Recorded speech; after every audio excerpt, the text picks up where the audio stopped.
Hello,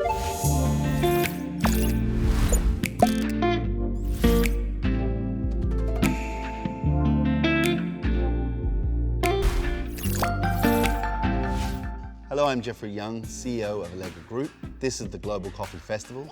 I'm here with Kamal Bengougam, who's the Group Commercial Director of Eversys. Hi Kamal, welcome to the Global Coffee Festival. Thanks for having me. Great to have you here today. You're a person that's been very successful in the global coffee industry. I'd love to get a little bit of insight, and I'm sure our viewers would love to have an insight into your success. First of all, if we could just get a bit of insight into how you began your time in the coffee industry, how it all began. It's quite interesting. I've spent some time in the hotel and restaurant business before, but never really specifically in the coffee industry. Around 2011, I was doing some work for a company in Australia, and they mentioned that I should go look at this company based in Switzerland that had just started and created their first machine.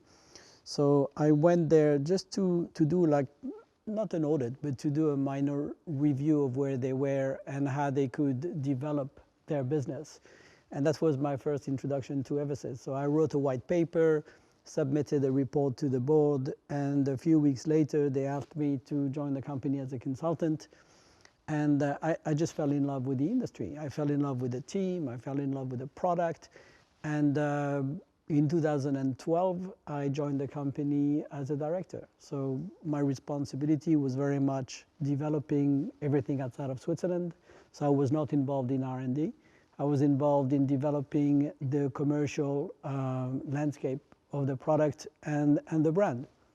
When you began in 2012, what was it about the coffee industry that actually attracted you? Well, I think the coffee industry is very social.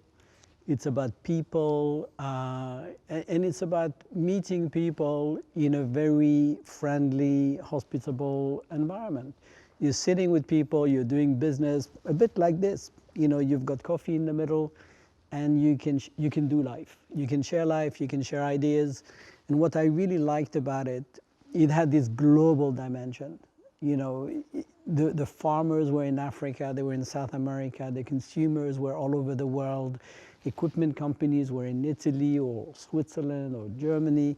I just loved the whole complexity of the business, but also the friendliness of it.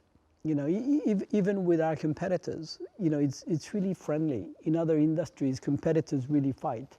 You know, we've never been in a fight with one of our competitors in the industry. We wish them well, and they wish us well. So I really like that whole approach to doing business.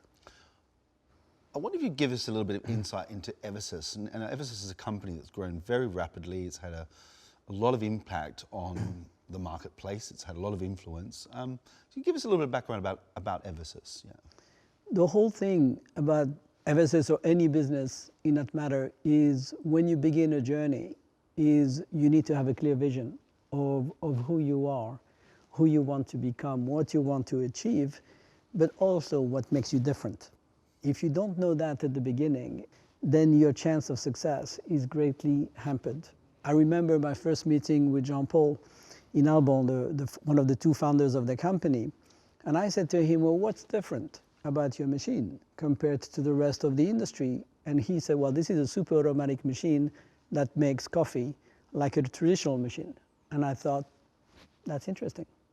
We have a unique selling point. We can build a business case around this and create a company that actually does things differently than others. And that's how the journey began. And from the very beginning, all the way until now, everything that we do has to be innovative. It has to be different. We have to create a narrative that captures the imagination of people and helps them do business in an easier and more productive way. And what's in the name Eversys? Is there any sort of, is there any? Eversys is like everlasting systems. Right, okay. Which sounds a bit twee. When I joined the company, the name was there, I couldn't change it. And to be honest, I've grown to really like it. And everybody knows us by that name. Certainly it's created big waves in the coffee industry, especially in the super aromatic, and I think there are some traditional machines out there going, wow, this is a machine that potentially can take on the barista here. So was that the original vision? Was that really part of the DNA? Being better or as good as the barista, was that really the core thing? Absolutely, from the very beginning. It was fundamental. When I first met Jean-Paul and Robert, they said we can create a machine that can perform as well as a barista. The first image I saw of an Eversys machine was an E4 on 56 centimeters of space in front of a traditional machine with 2 grinders, which was much bigger than that. So less space, more productivity, more consistency. When you look at business today, it's all about being productive, limited amount of space, and control all your costs. And what Eversys does, it provides a business the ability to be profitable, which is what a business should be about. And maybe you could share a few stats with us in terms of the scale of Eversys now, the number of machines out there in the marketplace, or the rates of growth that you're achieving. When I started with Eversys, I was employee number 9. So that was at the beginning of 2012. Now we have just over 200 employees globally. We have offices in New York, we have offices in the UK, we have an office in Hong Kong. So we have a new factory, that can produce up to 15,000 machines. Our growth has been in excess of 50% year on year for the last 5 years. So it's incredible. This year we will achieve, in terms of turnover, in excess of $60 million US. And we see that trend continuing, certainly in the near future. And we're not resting on our laurels. We're a company that strives to push the boundaries of the impossible even further. We're just launching a new line of machine, which is an upgrade of the first machine, which was called the E-line. So this new machine is called Enigma, and it's about decoding the DNA of coffee. And we've changed our whole strategy. Instead of launching a singular machine in a specific market, we divide that market in 2, and we think there's a classic range, which is more like a super traditional machine, a super automatic machine. And then we're gonna have a super traditional range, which has more design aesthetics to actually appeal to the barista audience. Before we get to the kind of I'd love to get into the sort of the man and the story behind you. But before we just get to that, I'd love to just ask a little bit about staying with the business theme of COVID-19. What impact has that had on Eversys as a business, and where is it? I think like any business, you always need to prepare for the worst and to hope for the best. When COVID arrived, we took measures right away. So we wanted to protect our people, we wanted to protect our business. How could we reduce our costs without impacting our future prospects? How could we remain competitive? We continued to invest in R&D. We continued to hire more people for production because we had this new factory. And we started to be able to, we had to work smarter. I couldn't travel all over the world to see new clients, so I had to develop new work habits using Zoom or Hangouts or whatever method I had.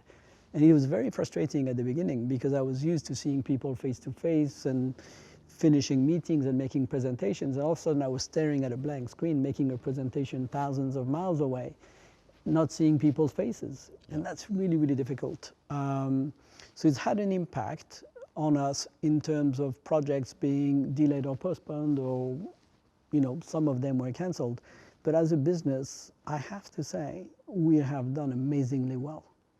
When you walk into our offices in Switzerland, people are really positive, and we're still hoping to do our budget this year. We won't have the growth of 50% that we've had for the last 5 years, but I believe, we are way ahead of last year. It's amazing. And we still have the chance to achieve our targeted budget, which is extraordinary at a time like this. Wow. But these are unusual circumstances. We have to be sensitive to our customers. And we want to make sure that whatever we do, we never put at risk any of our employees, our stakeholders, or our business. And there are a lot of hospitality business under pressure at the moment.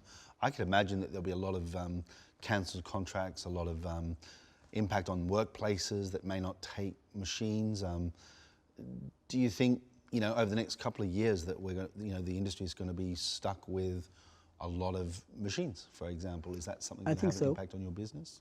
Well, not necessarily on our business, because when you qualify what our business is, I think the business most at risk is the one-man band, the little coffee shops, which is unfortunate because that's part of our landscape, and I really enjoy going into my local coffee shop and enjoying that.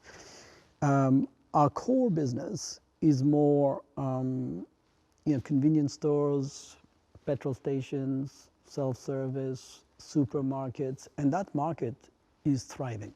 Right. And you have to continue to innovate. So if you think under COVID, people are afraid to touch things. So we've created an app where you could use your phone, take a screenshot of a QR code and order the product on your phone, pay for it. All you have to do is place your cup and go. So we're having to adapt to what we call this new normal. So people are not afraid to have coffee delivered or to have coffee being dispensed from a self-service environment. Where I think there'd be a greater risk, especially in places like the UK. You're not allowed to go into a coffee shop. You have to wear a mask. You're limited by the number of people. Will those shops be able to survive on an occupancy rate below 50%? I don't think so. I think for those shops to succeed, or those restaurants to succeed, they need to operate above 75, 80% occupancy. Otherwise, they have to review their costs.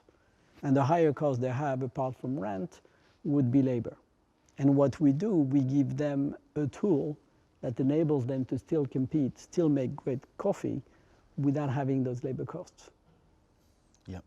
There is a story actually quite interesting in Texas where this guy, his coffee shop closed. So he put his coffee machine, one of our little cameos, into his van and started driving around like the ice cream van, and started selling coffee to all the communities around him and became really successful. So now he's getting a second van. So I just think when you're faced with adversity, you have a choice. You can down tools or you can create. At Eversys, we've always created. And that's why I think at a time like this, we can thrive. Fantastic. Well, on that point, you're seen, I guess, for many in the industry as the face of Eversys, at least externally in the trade. Of course, the technology's there, but you as an individual, as someone who's shaped that vision, shaped that commercial vision, what would you say is the tip you would give to a global audience here of any budding entrepreneur in the coffee industry? Let me first dispel the myth. I'm only the face because the others don't want to appear on TV, on camera, so it's always me. But this is a team. Yeah. We've got an incredibly talented team that does everything. We've got fantastic engineers. We've got fantastic people who support the business in all aspects.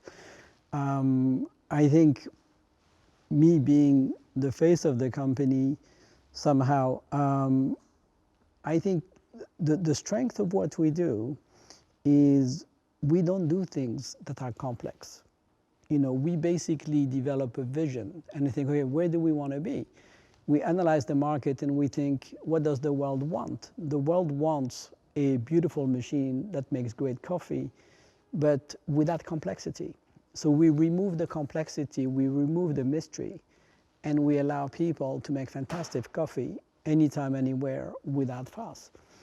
So that's our value proposition. So we can engage literally with anyone with no barriers to entry and create their own story. We enable them to succeed in whatever vision they have. What has kept us, what has brought us to this? So to go back to your question about advice to a budding entrepreneur, I think whenever you begin a journey, you can't anticipate what the journey will bring. I was speaking to an entrepreneur on Friday, and she said to me, this journey has taken much longer than I thought. And I said, well, this is the story of every entrepreneur I met. Whenever someone tells me it's going to take 3 years, multiply by 2, and you'll be much closer to that time scale. I think you need to have a clear vision, and you need to have a clear plan, and you need to have realistic objectives, and courage. And in that journey, because people think that business or anything you do in life is about arriving somewhere, and it's not. It's never about the destination. It's always about the journey, and taking it one step at a time and enjoying that journey. Now, every beginning of any journey is treacherous. It's very difficult, but you need to embrace difficulty so you can appreciate success. So to me, when I look at young entrepreneurs, I always ask them, are you brave enough to take the first few steps? And are you humble enough to take the steps towards success and give back? Could I just go back into your early career, and who were the people that inspired you in those early days to do what you do now? I was very lucky because I left home when I was 19. So I went to university in the US, so I didn't have any influence from my family. And what happens then is I believe we always need someone to look up to. And I was lucky that at different stages in my life, on the personal side and on the business side, I always had someone that I could look up to. Someone who coached me, someone who took an interest in me and guided me and forgave me my many mistakes and helped me answer some of fundamental questions. I think as a young person, the most important questions that you have should be who am I? What am I meant to be? And how do I do that? So I always tell to people, there's two things you need to remember. One is to find your voice, and the second is to have the courage to use it. So I had people who helped me find my voice. And then, being French, I had an innate courage to use it. It was one of those things. And sort of back to industry now, and what do you think the coffee industry needs to embrace right now to capitalize on this changing environment that we have? I think you need to remove the shackles of accepted norms. If you look at the car industry, for example, when Tesla launched the first electric cars, everybody just watched them. And now they've become successful, everybody's copying them. So in the coffee industry, people in their head think that a traditional machine makes a better product or helps you become more successful than a super automatic machine. And I think that's not true anymore. I think an automatic machine, certain automatic machines that can give you that same in-cup experience in the right setting can give you a compelling business argument because you can reduce your cost and be very effective. I remember I met this couple in Shanghai that had bought two of our machines. It was literally a hole in the wall. The guy was making the coffee, his wife was making the sandwiches. A hole in the wall. Now, you could never do this with a traditional machine. It's just far too slow. But in that environment, these people prospered. So you need to remove this. And the question shouldn't be, is this cool or not cool? A business, as you said so yourself, the fifth wave, is the business of coffee. It's about making money. So if you can make money and be cool, then great. But if you can't be cool, make sure you're profitable first. So here's a man that is both cool and has made money. Delighted to have you here today, Kamal. Thanks very much. Thank you, Jeffrey.